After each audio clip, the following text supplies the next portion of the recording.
10ویں ذی الحج کو قربانی کی سنت کی مناسبت ہے.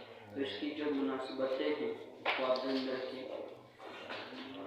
اسلام کے بنیادی اعمال میں سے ایک عمل بلکہ ارکان اسلام میں سے ایک اہم ترین رکن حج ہے.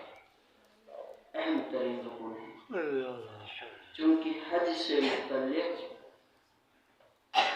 نبی کریم صلی اللہ علیہ وآلہ وسلم کا ارشاد گرامی ہے: بنی الاسلام علی خمس من شہادت ان لا الہ الا اللہ وان محمد رسول اللہ اقامت الصلاۃ وایتاء الزکاۃ وصوم رمضان والحج.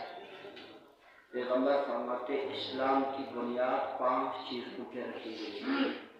ان میں سے سب سے پہلی چیز شہادتیں ہیں: اللہ کی وحدانیت، پیغمبر گرامی علیہ السلام کی رسالت کی گواہی، پھر اس کے بعد نماز کا قائم، قیام الصلاۃ، پھر اس کے بعد رمضان کے روزے، پھر اس کے بعد زکوٰۃ، پھر اس کے بعد حج. یہ 5 بنیاد ہیں. اگر کوئی شخص استطاعت رکھتا ہے اپنی زندگی میں وہ کعبہ جا کر کعبے کی زیارت کر سکے، اعمال حج کو بجا لا سکے، اس کے پاس اللہ نے وسائل دی ہے، زندگی میں خوشحالی ہے، کوئی ضرورت پریشانی بھی نہیں ہے، اس پر واجب ہے کہ کعبے کی زیارت کو جائے. زندگی میں ایک بات واجب ہے. وَلِلَّهِ عَلَى النَّاسِ حِجُّ الْبَيْتِ، اور یہ کہ لوگوں پر ضروری ہے اللہ کی خاطر اس گھر کی زیارت کرے، اس گھر کا حج کرے. جو وہاں جانے کی من استطاع الیہ سبیلا، جو راستہ طے کر کے اخراجات برداشت کر کے وہاں تک جا سکتے. وَمَنْ كَفَرَ فَإِنَّ اللَّهَ غَنِيٌّ عَنِ الْعَالَمِينَ. پھر یہ کہ جس نے انکار کیا، ناطق 32 کا بھی بوڑ گیا جس مدرس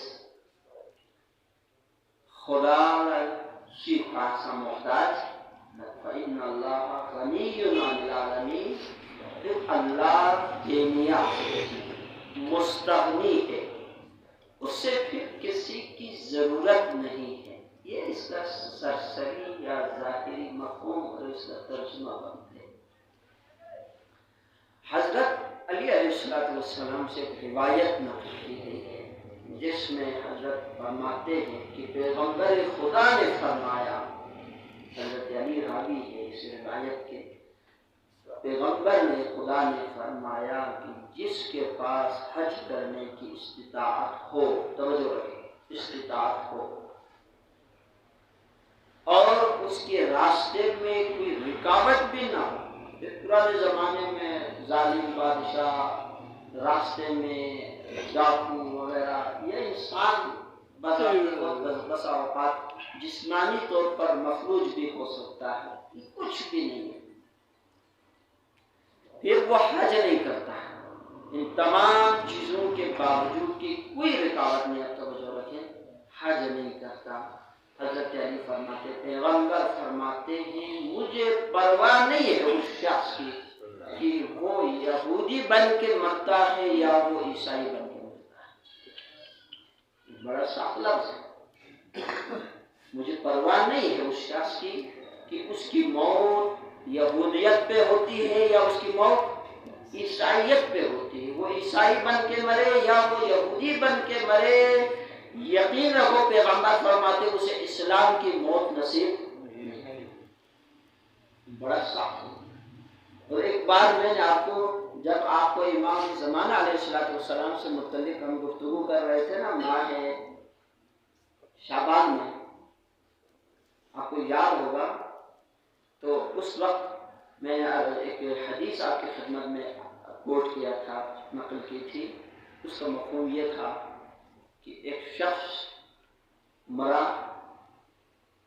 ایک شخص مرنے کے بعد جب دیکھتا ہے کہ وہ تمام اعمال اس کے درست ہے، اس کے نامہ اعمال میں صرف حج ادا نہیں ہے جو اس پر واجب ہے، کیا روایت میں مسلائی ہے، باوجود اس کے کہ اس کے باقی سارے ٹھیک تھے، ائمہ تشریف لاتے ہیں، لیکن حضرت علی فرماتے ہیں ہم اس کی شفاعت نہیں کریں گے۔ باقاعدہ روایت آپ کو سنائی تھی میں، حضرت فرماتے ہیں ہم اس کی شفاعت جب تک اس کے نامہ اعمال سے حج ادا لکھا ہوا نہ، چونکہ یہ امام حسین علیہ السلام کے محب تھے تو جناب زہرا نے حضرت علی سے عرض کی یا ابوالحسن کچھ کرے، مولا نے فرمایا میں کچھ نہیں کر سکتا جب تک اس کے اعمال میں نامہ اعمال میں حج کی ادائیگی نہ آ جائے۔ مولا نے فرمایا ہاں ایک ترتیب ہے، ایک ترکیب ہے، ایک طریقہ ہے۔ جناب زہرا نے عرض کیا ابوالحسن کون سا؟ فرمایا کہ آپ اپنے بیٹے کو حکم دے دیں، وقت کے امام کو حکم دے دیں چونکہ وہ زندہ ہے، وہ ان کی نیابت میں حج ادا کرے، وہ ان کی نیابت میں حج کو ادا کرے۔ جب وہ جا کے حج ادا کریں گے تو اس کے نامہ اعمال میں حج کی ادائیگی لکھ دی جائے گی۔ جناب زہرا نے حکم دے اپنے فرزند کو، امام علیہ السلام آنے والے حج میں شامل ہو گئے، اس بندے کی نیابت میں آپ علیہ السلام نے حج کو ادا کرنا۔ کہنے کا مطلب یہ جو لمبا پروسیس چلنا پڑا، اب یہ بھی تو سوچے نا، ایک طرف فضائل اپنی جگہ، یہ ایک لمبا پروسیس چلنا پڑا، اتنے دیر تک بندہ عذاب سزا بھگت رہا ہے، کیوں؟ اس کی وجہ کیا ہے؟ حج کا ادا۔ دیکھیں اس میں افراط و تفریط ہے ہمارے معاشرے میں، لوگ کہتے ہیں کہ ہم غریب ہیں، درست، افراط و تفریط اس لیے بسا اوقات تو غریب جس پہ حج نہیں لگنا چاہیے وہ بیچ جاتے ہیں، وہ چلے جاتے ہیں، اس کو بیچ دیتے ہیں، یہ آپ پر حج واجب ہے۔ مثلا میں آپ کو اس کی سادہ سی مثال دیتا ہوں، ایک بندہ جو بیچارہ جو ہے فوج میں سروس کرتا ہے، کوئی اور ذرائع آمدنی نہیں ہے، 10-12 لاکھ روپے اکٹھے، 15-20 لاکھ روپے اکٹھے مل گئے، اس کو حج پہ بیچ دیا۔ آپ نے دیکھا 3 سال بعد وہ بیچارہ پلاسٹک کی جوتی میں مزدوری کر رہا ہوتا ہے، دیکھا ہے نا، یہ اکثر ایسا ہوتا ہے، 3 سال بعد وہ بیچارہ پلاسٹک کی جوتے پہن کر مزدوری کر۔ اللہ تعالیٰ دین اس قدر کمزرفی کا مظاہرہ کبھی نہیں کرتا کہ اس کے بندے کی عزت داؤ پہ لگ جائے اور اس سے کہے نہیں جی تو نے آنا ہی آنا، نہ، اس کی بھی ضرورت نہیں۔ غیر ضروری طور پر لوگوں کو مت بھیجا کرے، ایک وہاں پر جہاں کچھ لوگ غیر ضروری طور پر وہاں بیچ دیتے ہیں یا چلے جاتے ہیں، وہاں پر دوسری طرف سے ایسے افراد بھی تشریف فرما ہوتے معاشرے کے اندر جس کو اگر ہمسائے میں یا قریب میں آس پاس میں کوئی مناسب پلاٹ خریدنے کو مل جائے، 2.5 کروڑ 2 کروڑ 3 کروڑ کی پلاٹ خریدتے ہیں، بھئی حج پہ چلا جاؤ، کہتے ہیں کہ ہم غریب ہیں۔ دیکھیں اللہ کے ساتھ اس طرح سے ناانصافی کرنا، حق کی ساری غربت کا اظہار آ کے واجبات کی ادائیگی میں بندہ غریب بن جاتا ہے۔ شادی ہو جائے جی غیرت کا مسئلہ ہے، کرتے ہیں نا جو ہماری غیرت کا مسئلہ ہے، پیسے لگاتے ہیں، پٹاخوں پہ اس وقت لاکھوں روپے خرچہ کرنے والے لوگ موجود ہیں، پٹاخوں پہ سے باقی اخراجات تو اپنی جگہ، گاڑیوں کی لمبی لائن، قطاروں کی قطار، کھانوں کے اقسام، ڈشز کے مختلف اقسام ہے۔ تو خدا کے لیے حقیقت کی زندگی میں آ جاؤ کہ اگر بندے پر واجب ہے، بندہ صاحب حیثیت ہے، تو پھر چھٹکارے کی کوئی گنجائش نہیں، یہ صریح حکم خدا ہے قرآن۔ اس میں سستی، اس میں کاہلی کبھی بھی نہ کرے۔ اور یہ بات یاد رکھ، جو لوگ حج پہ چلے جاتے ہیں نا، اپنی استطاعت کے ساتھ چلے جاتے ہیں، یاد رکھو اللہ تعالیٰ اس کے اخراجات کو اسی دنیا میں ہی واپس کرتا ہے۔ یہ نہیں آخرت میں رکھیں گے، آخرت تو ہے ہی اس بندے کے لیے جو اللہ کی واجبات کو ادا کرتے ہیں، نہ بھائی دنیا میں ہی دیتا ہے۔ آپ کو پورا کا پورا بدلہ اس دنیا میں دیا جائے گا، تو اللہ تعالیٰ کسی کے اجر اعمال کو کبھی ضائع نہیں فرماتا۔ صلی اللہ علیہ وسلم۔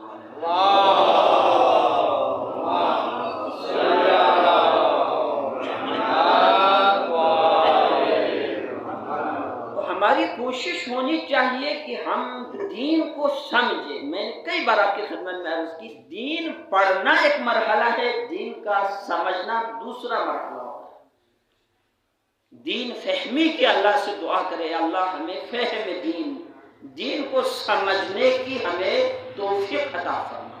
صرف پڑھنے سے کچھ نہیں ہوتا، آپ اس کی تجزیہ و تحلیل کریں اپنے اوپر کہ ہماری کیٹیگری کس درجے میں آتے ہیں، کیا واقعاً ہم غریب ہیں؟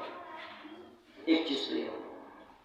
دوسری چیز جو کہ 10 ذی الحج کی مناسبت سے سب سے بڑا عمل شمار کیا جاتا ہے، وہ خود ایک قربانی کا عمل ہے۔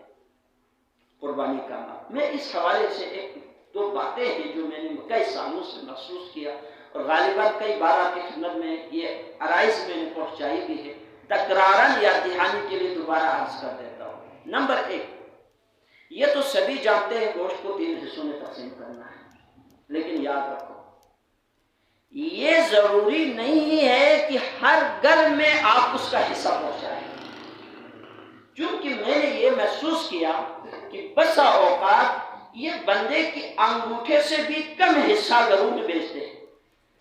یار کوئی مزاق ہے، اتنا کم کہ اگلے بندے کا ایک سالن نہیں بنتا گھر کا۔ اب میرے پاس سمجھ رہنا، اتنا بھیجو کہ اگلے جس غریب کو غریب سمجھ کے بیچتے ہیں نا، اس کے گھر میں 2 افراد 5 افراد جتنے بھی ہیں، ان کی ایک ڈھنگ کا سالن بن سکے۔ اب اس اجر اس کو تقسیم کرتے ہیں، بلکہ اس کا دیپ سے رکھتے حساب کو سے رکھ کہ مہنگا نانے پی میولا سوباری گوت کو تھروے حساب کی گوامت مچھوک نا چاہ ضروری مہنگا مالا چھوکو کل بھی میولا کل بھی نا پی نو مناسب کل تم اصول کا مچھوک فی سے نہ برے۔ اور کوشش کو دو بس جن کے گھروں میں قربانیاں نہیں ہوتی ان کو بھیجیں۔ یہ انصاف کا تقاضا ہے، یہ عدل کا تقاضا ہے۔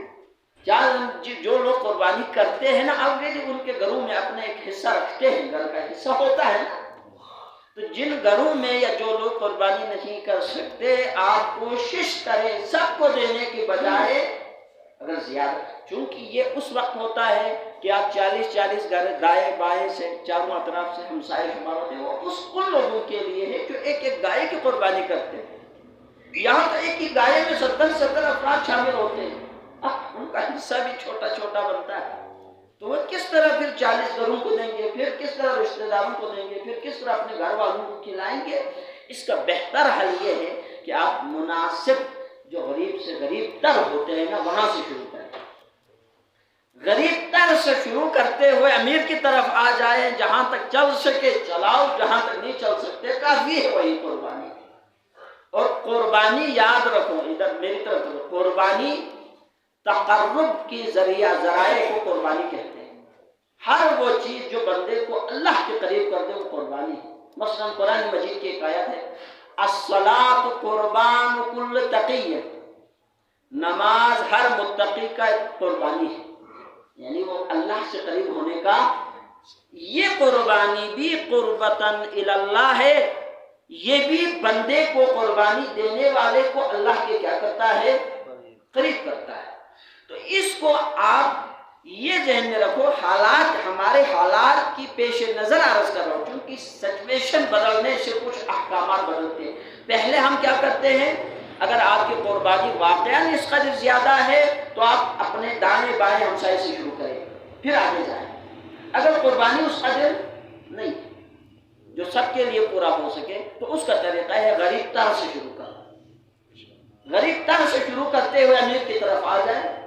اگر کوئی امیر رہ گیا تو کوئی مسئلہ نہیں ہے، غریب رہ گیا تو بہت افسوس ہے نا، کیونکہ ایسے ایسے لوگ اس معاشرے کے باسی اور باشندے ہیں، رہتے ہیں ہمارے محلہ جات میں، محلوں میں، ہمارے آس پاس موجود ہیں، جو قریباً آپ کہہ سکتے ہیں سال میں قربانی ہی کے دن گوشت کھاتے ہیں۔ آپ یقین نہیں کریں گے، ہے ایسے لوگ، یقیناً ہے، قربانی ہی کے دن گوشت کھاتے ہیں، کہ خصوصاً اس دور میں جہاں مہنگائی آسمانوں سے باتیں کر رہا ہے، بندے کے لیے دال خریدنے کے پیسے نہیں ہیں، ہاں تو وہ کہاں سے خرید کے لائیں گے گوشت کو؟ مرغی کے پائے منگے ہو گئے، مرغی کے پائے پر پنجاب میں شہروں میں پھینک دیتے ہیں، گائے کی اجڑی جسے کہتے ہیں نا وہ کیا ہو گئے؟ کچرے میں پھینکنے والی چیزیں، قسم بخدا۔ ہماری غربت یہ ہے کہ اب لوگوں کی پہنچ سے یہ چیزیں بھی کیا ہو چکے ہیں جو کچرا ہے۔ تو ایسے حالات میں ہماری ذمہ داری یہ ہے کہ ہم غریب تر سے شروع کریں۔ اب پہلے ہوتے تھے قریبی ہمسائے سے شروع کرنا، وہ حکم شاید اس سچویشن میں ہم کہہ سکتے ہیں۔ اب یہ کہ اگر آپ کا ہمسایہ کسی حد تک کھا پی سکتے ہیں نا، تو اس سے بہتر ہے وہ بندہ جو کھا پی نہیں سکتے۔ ایک چیز آپ ہمیشہ اس چیز کو ذہن میں رکھیں، تو انشاءاللہ آپ کی یہ قربانی، آپ کی یہ عبادت اللہ تعالیٰ جو ہے اس کو بہت بڑا اجر عنایت فرمائے گا۔